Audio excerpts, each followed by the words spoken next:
Welcome back sa ating channel. Nagbabalik po muli ang inyong lingkod upang magbigay sa inyo ng mga bago at nagbabagang mga balita. Isang napakainit na pangyayari ang naganap noong nakaraan sa Senado ng Pilipinas nang si Senador Padilla ay napahiya ng isang abogada sa gitna ng isang hearing.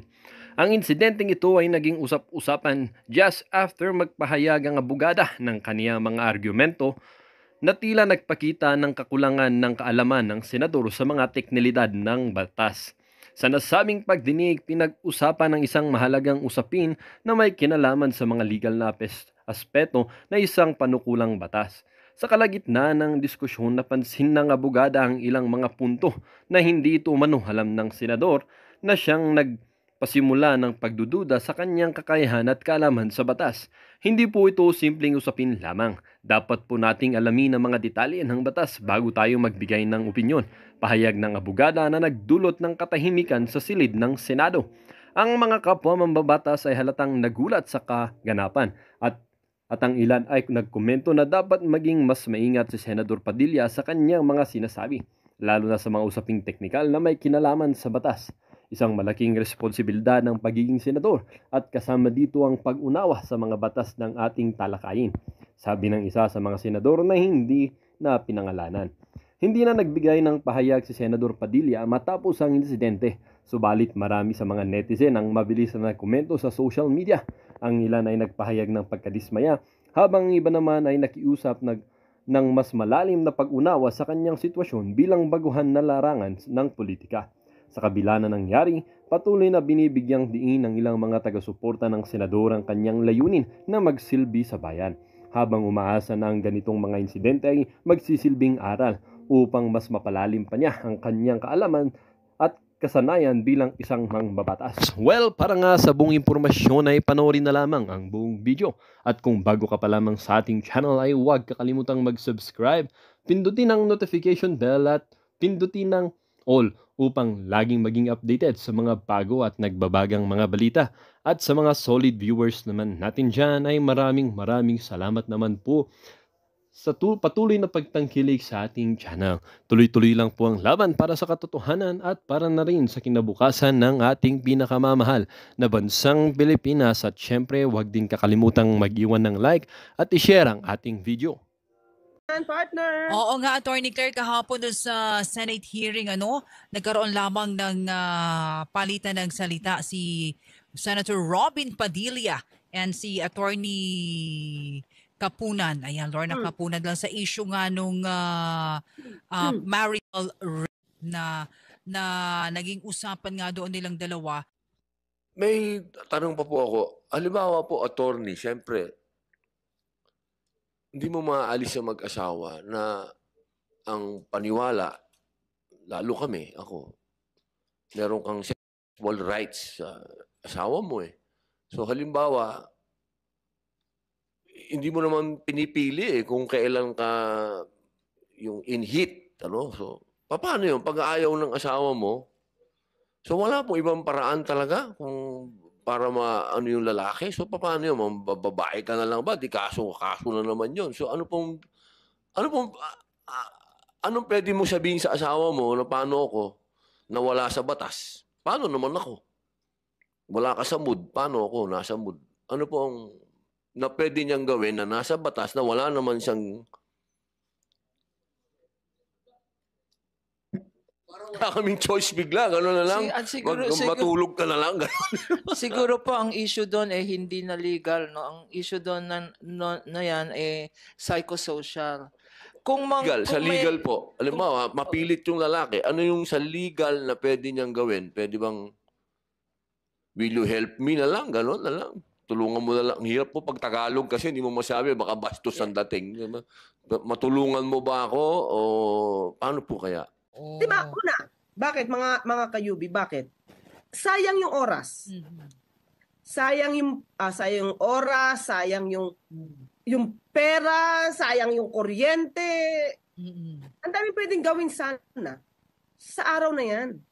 Una, kinuha nila to. Ito, di ba yung tungkol kay Sandro Mulak to? Yes, oo, yung sa anak ni Nino Mulak. Oo, na nagkaso nga.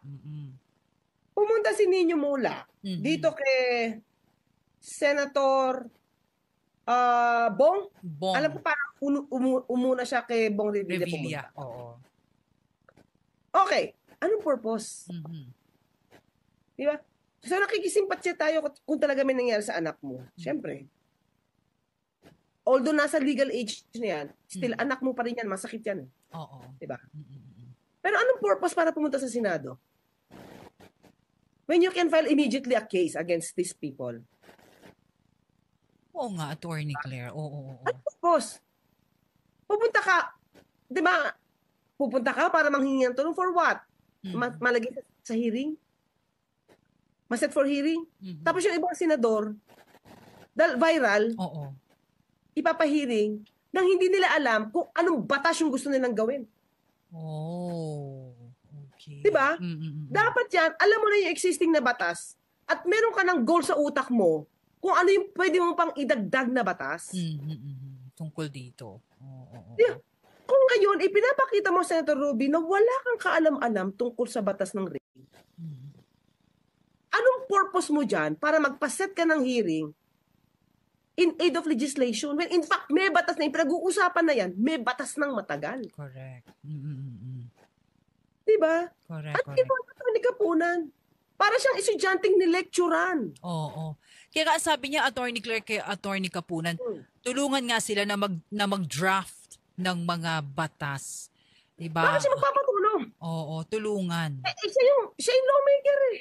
Mhm. Diba? Kasi nga, Attorney Claire, yung mga ano din, yung mga sa batas na dapat yun mga babaguhin, Attorney Claire, mababa lang kasi yung mga hatol na sa mga yung mga hatol dun sa mga gumagawa ng ganito. No bail na yan eh. Oo. Pero sa No iba, bail na yan. yeah, sa mga sexual harassment. Oo. Reclusion perpetua na yan eh. Mm. Heinous crime na yan. Kaya nga, Attorney. Ano lang, di ba? Bago ka mag-grandstanding dyan, lahat na senador, nilalahat ko na. Oo. Bago kayo magpaset ng hearing dyan, alamin nyo muna yung goal nyo, anong batas. Mhm. Okay, kasi ganito, kay Senator Risa, may nadinig ako sa kanya, yung during the first days niya na nag-hearing kay Pastor Kibuloy, Ayun. in-enumerate niya yung balak niyang gawin. Tungkol doon sa mga di umanong violations na nangyayari sa church. So, may money laundering pa yata ako na dinig sa kanya na may purpose siya for that. But dito, kay Senator Robin, ano yung balak mo? Papatawag niya yung tao. Tapos, pagpipiesta niya yung kwento. Yun na nga nangyayari, Attorney Wala Claire. pala kayong nasa utak kung anong gagawin. Di ba? Tapos magtatanong ka dyan na kung ano-ano nang... Ito pa, sabi niya, ano daw ang gagawin pag may urge? Oo, may urge nga. Ano ba? Di mo pa rin alam? Ang tanda-tanda mo, nandun kung walang urge. Kung walang urge. Kung may urge at tayo ng asawa mo, di maligo ka. Ang sabi ka ni Attorney, kapag dasal, manood ng Netflix, Attorney Claire. Huwag lang yung sexy din. May lalo yung trigger. Yung init ng katawan mo, iligo mo.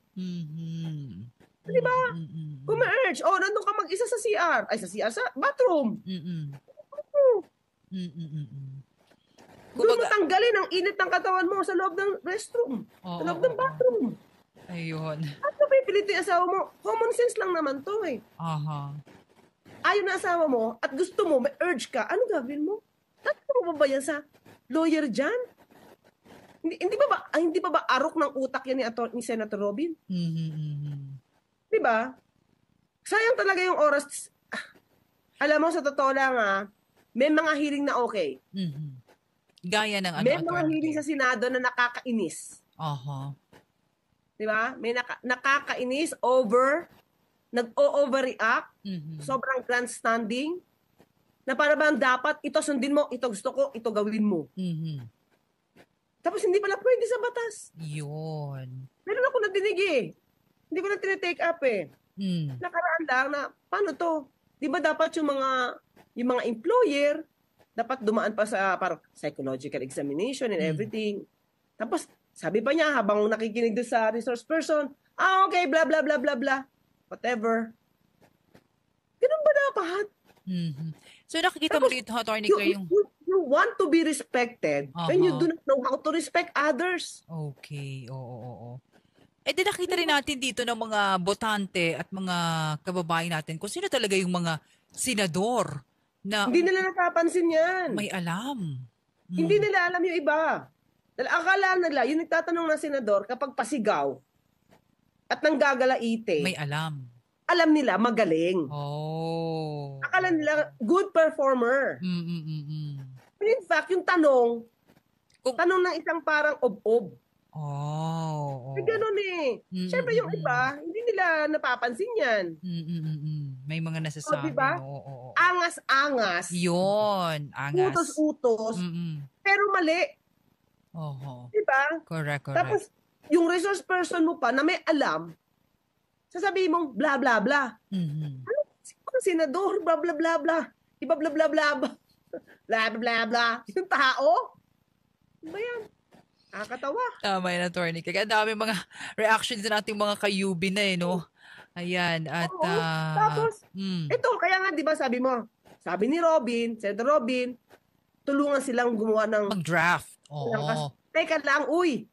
Senator Robin, ikaw yung senador, hindi si Senator Kapunan, ay hindi si Atty. Kapunan. Ikaw yung senador, di ba dapat alam mo yan?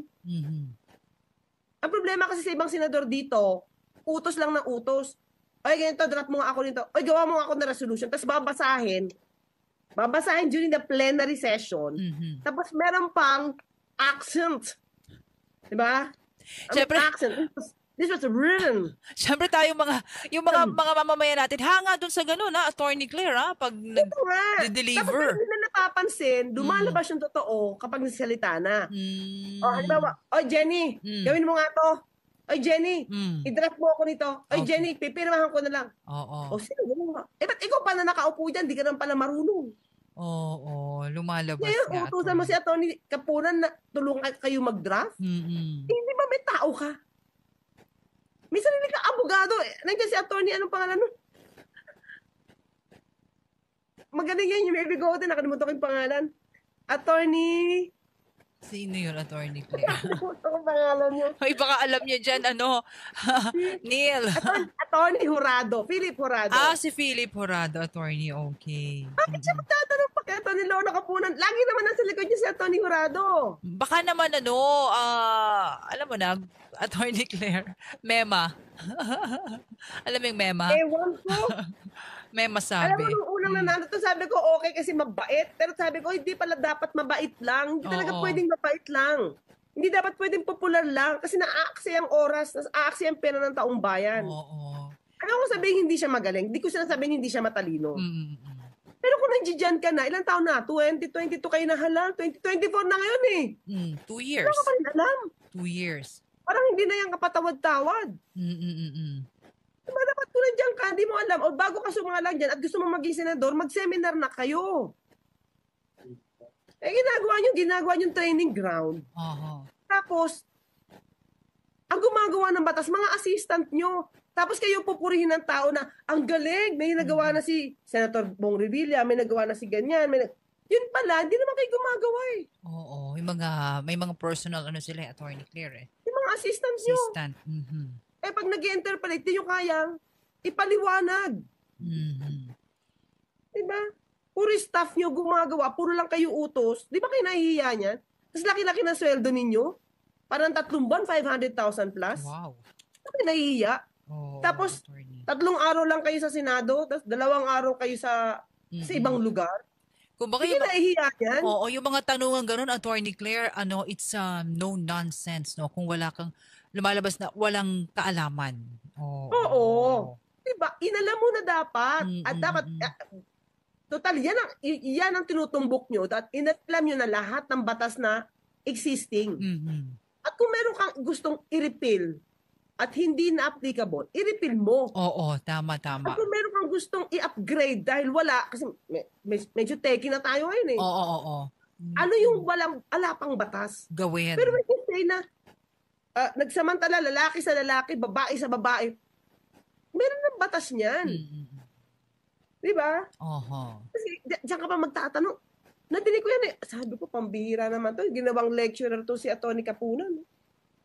Naging kakatuwa tuloy, Atty. Claire, ano? Yung mga ganong simpleng tanungan lamang na, na lecturean pa. Ayun. Yes. Oo. Sabi ko sana, aral siya. Okay, we still have to give him the chance. Let's give him the chance. Okay? Ayan. Kaya itong mga sabi nga itong mga bagong mga senador. Sino ba mga bago? Senator Robin. Mark Villar. Senator Tulfo. Mark Villar, di ba? Naku, si Villar, di ko naman didinig eh. Tahimik nga. Si Mark. Senator Bongo. Senator Bato. Alam mo lahat yan, I'm sorry,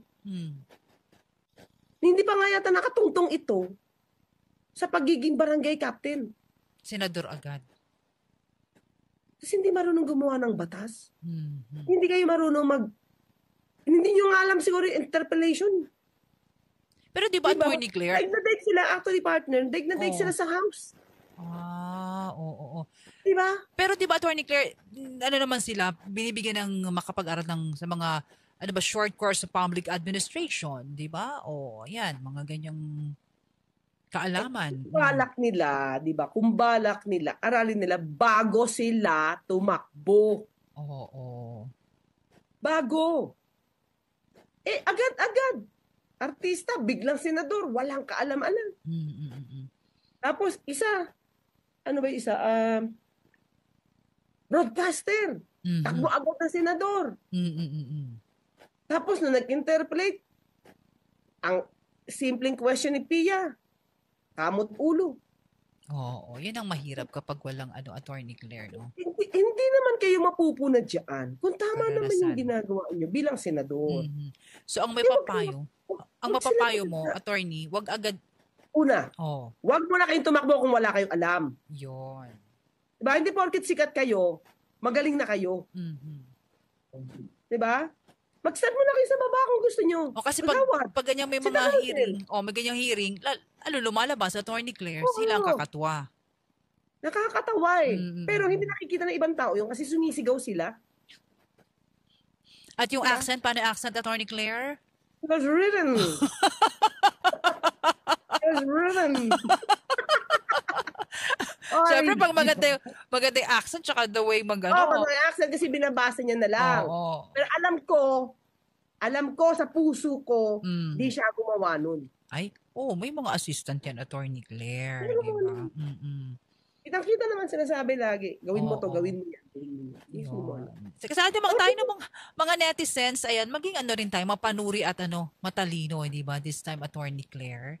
Sa akin siguro, kung wala kang alam, pero humble ka, and willing ka to learn. Yun, willing to learn. Wala kang tinatapakan na parang ikaw na yung pinakamagaling. Oo.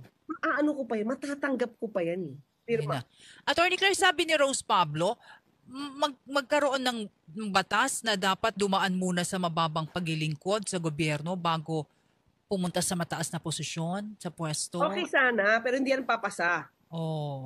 Kasi maraming matatamaan na ambisyoso. Dako yun lang. Di ba? Tumataas lang ang pangalan sa survey. Ambisyoso na. Kasi hindi mo alam kung marunong. Di ba? Lumalabas sa survey, mind conditioning yan eh. O di pati siya, mukhang mananalo ako, nagda-number 1 ako. Takbo na ako. Tapos walang gagawin. Paglabas ng boton, panalo. Walang gagawin sa kongreso, kundi sumigaw na sumigaw. Yun. Walang ebidensya. Di ba? Ayan. Kaya, aral din sa atin yan, Atty. Claire. Okay, ayan. So, Atty. Claire? 9:30, meron tayong live stream sa Batas with Atty. Claire Castro. 9:30 po, magkita po tayo. Sipag naman talaga ni Atty. Claire. Maraming salamat po. Hanggang sa Lunes, ako po si Radyoman. Sa ngalan po ni Radyoman Rod Marcelino. Pansamantala, Radyoman Jenny Pahilanga. Yes, ako po sa Atty. Claire Castro. Nagpapaalala, magtulugan, inyong karapatan. So yun yung mga kuya, 'di ba? Nakakita ng kakampi si Pulong Duterte sa kanyang proposal na magkaroon ng mandatory drug testing ang mga politiko na kinokontra naman ni Mig Sograles at hinahamon naman ni Ms. Cathy Binag at pinagbibintangan nga niya na ang mga kumukontra sa bill na yan ni Pulong na dapat nagpapadrug test sa mga politiko ay ang kukontra dyan ay mga malamang nyodik. At hinahamon niya. At ini-encourage pa ni Ms. Cathy yung mga puting bubuyog na dyan daw sa House of Representatives at sa buong Kongreso, lower house and upper house, na ilabas ninyo mga video or evidence na hawak ninyo kapag yung mga politikong yan ay nakunan nyo or meron kayong possession ng mga videos nila, sila ay nagpipinipigturans or nagpupulburon.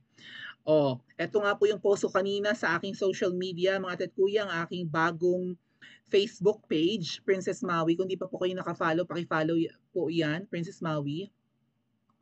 Ayan ang aking, asan bang aking, ang aking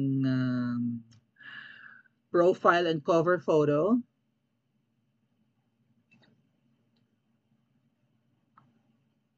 Ay, ganda-gandahan. Ang bagal. 100 years. Ayaw mo open. Princess Maui. So, nag-post ako dyan kanina. Sabi ko ay, ayan, no drug test now, no vote come 2025. Period. Period. So, lahat ng mga senatong, congressmen, gobernador, mayor, lahat ng tatakbo next year for local elections dapat may drug test. Kung hindi nyo iwawagayway ang inyong hair follicle drug test or drug test gamit ang inyong dugo, kuko, buhok, yung mga drug test baga na pangmatagalan ay kahit matagal ka ng panahong gumagamit ay mabubuking ka. Pag wala kang iwawagayway na drug test, hindi ka namin iboboto. Kahit ang lalaki ng tarpaulin ninyo dyan sa mga kalsadahan at kalye-kalye, grabe, ang lalaki ng mga tarpaulin, kakadwa. Wala pang filing of candidacy, nangangampanya na. So, di ba? Agree ba kayo mga kuya? Kapag walang drug test, walang boto. Hindi pwede. Hindi ko kukulayan ang pangalan nyo. Manda kayo. Ito na ang power ng taong bayan next year, di ba? Nga pala mga kuya, ang parang, bakit nire-require itong drug testing? Kasi, mabuti na lang at naisip to ni Kong Pulong at actually nabanggit ko na yan sa ating mga live noon, dapat talaga may drug test sa mga politiko or bago ka tumakbo, dapat alam namin kung bangag ka o hindi.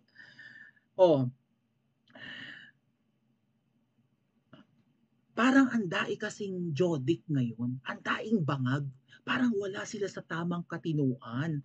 Ay ang pinagyayabang ng Kuting Junior na yan, mag-uupo siya ng magagaling, ng inanita, mag-uupo po tayo ng magagaling, ina mo ka. Eto mga kuya, mag-iinit ulo nyo. Pakinggan muna natin yung balita,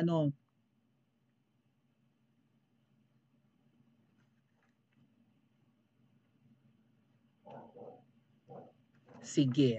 Pakinggan natin ang balita and ganito kagagaling ang mga managers ni Kuting, no? Economic managers, mga inupo niyang magagaling. Okay? Tingnan natin kung apakagaling talaga at mag-comment kayo dito. Ay, walang boses. Sandali. Iyos pabaw, sandali. Ay. Ayon yan sa NEDA, agad namang pinalagaan ng mga senador. Nasa frontline ng balitang yan, raw mahirap kung afford mo ang 21 pesos pataas sa bawat agahan, tanghalian at hapunan. Ayon yan sa NEDA, agad namang pinalagaan ng mga senador. Nasa frontline ng balitang yan, si Mayan Los Baños. Hanggang saan aabot ang 20 pesos mo? Magkakasya ba yan para sa isang dissenting meal? Base sa datos ng National Economic and Development Authority o NEDA noong 2023, mahirap ka kung 20 pesos lang ang afford mo sa kada agahan, tanghalian at hapunan. Pero kung may 64 pesos ka pambuong araw o 21 pesos kada meal o higit pa, hindi ka na raw mahirap. Kinwestiyon yan kanina sa pagdinig ng Senado. 3 meals ho yun, di ba? So parang lumalabas siya 20 pesos per person per day. Per meal. Per meal. 20 pesos. Sa tingin niyo ba that number is sufficient yung 20 pesos? The amount in terms of peso has been adjusted for inflation. Meaning kung if the basket is rice plus some viand, the value of that in say in 2010 or 2010 kasi may inflation na after so many years, that is accounted for. Paliwanag ni NEDA Secretary Arsenio Balisacan, hindi nila binabago ang threshold o batayan ng pagiging mahirap nang sa gayon ay matrack kung may epekto ba ang programa ng gobyerno sa kahirapan. Pero aminado si Balisacan na kailangan na nga itong i-review lalo't pataas ang inflation rate. Relative prices have changed kasi nga nakita natin yung price of rice has been, inflation there has been over 20% for the last couple of months. No? So obviously, doon lang talagang ubos na yung 20 pesos per ano. Kinuwenta naman ni Senator Joel Villanueva ang poverty threshold o yung panukat para masabing mahirap ang isang tao. Itinuturing na mahirap kung ang budget mo kada buwan ay nasa 2,775 pesos. Katumbas yan ng 92 pesos and 50 centavos na arawang budget. Ang halaga raw na yan ay maaring makatugon sa pinaka-minimum na pangailangan gaya ng pagkain. Pero kung titignan ang presyo ng mga bilihin, good luck kung kasya. Ang bigas, umaabot sa 65 pesos kada kilo. Ang manok, nasa 230 pesos kada kilo. At matindi, mas mahal pa sa manok ang galunggong na umaabot sa 280 pesos per kilo. Swerte ka pa kung walking distance lang ang palengke dahil kung hindi, dagdag budget ang pamasahe sa jeep na 26 pesos balikan. The question is, kaya bang matustusan yung kanilang mga pangunahing pangangailangan kagaya ng pagkain, tirahan, kalusugan, edukasyon at iba pa? Hindi ko alam kung saan aabot yung 92.50. Hindi ko alam kung kailangan pang i-memorize. So, nag-compute ang isang senador, kapag 90 to 50 daw ang iyong budget sa isang araw, considered kang mahirap. Pero ang NEDA, ni Balisacan, ang compute niya, pag meron kang 21 pesos budget sa isang kain, mayaman ka na, hindi ka na mahirap. Wow! Kung may budget ng 64 pesos kuno sa isang araw para sa kain mo buong araw, mayaman ka na. Diyos ko po, Ginoo ko, may hawak-hawak ang 100 pesos sa isang araw, parang ayaw mo nang lumabas, di ba? O nakapag-shoot ang ina nga dito si Anis, si Miss Tentay, nagmura na.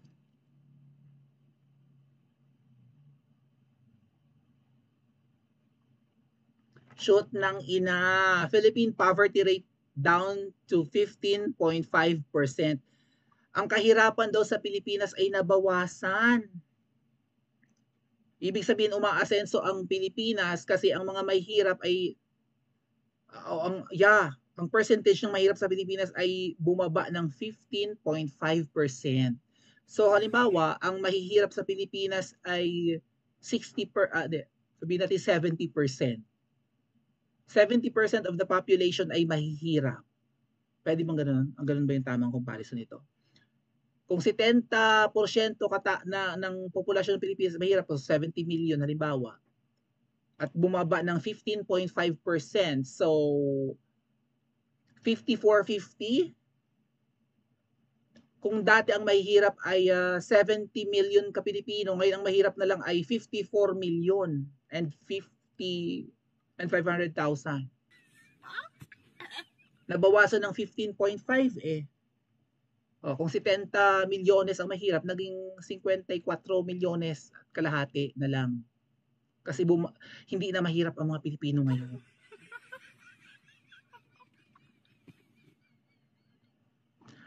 Anong masasabi nyo sa mga miyembro ng gabinete ni Kuting at mga pinag-a-appoint? Bumagsak daw ang kahirapan. Konti na lang daw mahirap kasi nabawasan ng 15.5%. Konti na nabawasan ng mahihirap, umaasenso na ang ibang Pilipino. Umaasenso tayo, nagmahal ang bilihin. Hindi naman tumaas ang sweldo. Paano umasenso ang mga Pilipino?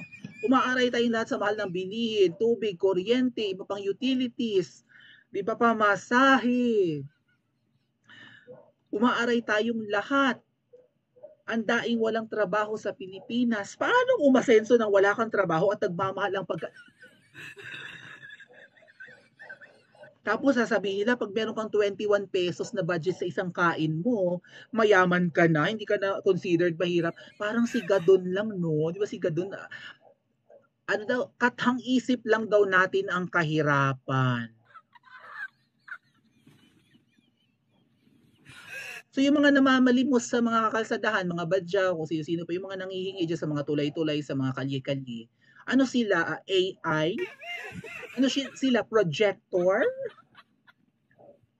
Ano sila, nagpipretend lang silang pulubi, nag-effort silang magbanyos-banyos ng mga alikabok sa katawan at uling para magbukang mahirap because they are just pretending to be? Pag may 21 pesos ka, considered ka ng hindi mahirap. Anong kakainin ko sa tanghalian sa halagang 20 pesos, 21 pesos? Kasi kung 20 lang daw ang budget mo, mahirap ka. Pero pag 21, mayaman ka na. Ganun ba? Bakit? Piso ba ang halaga ng isang cup ng kanin? Ano ang makakain yung mga ate at kuya sa halagang 21 pesos and 33 centavos? Kasi pag 64 pesos daw ang budget mo sa buong araw, hindi ka na mahirap eh. 64 pesos, bumili ka nga sa Jollibee ng makakain doon ng 64 pesos, isang kainan. Oh. Ay bigas pa nga lang, yung 64, yan pa lang yung presyo ng bigas. Ano yung ulam mo? Asin? Viand ka ng viand? Viand ka ng viand? Yung viand po ulam. Ulam ang ibig sabihin nun. Oh. Paano pagkakasyahin ang rice at saka ang viand sa halagang 21 pesos and 33 centavos? Anong bili ka ng 1 cup of rice, 20 pesos, tapos pisong ulam. Ano ulam mo? Asin? Bibili na lang tayo ng noodles, like pansit canton na halagang magkano ba canton ngayon? 20?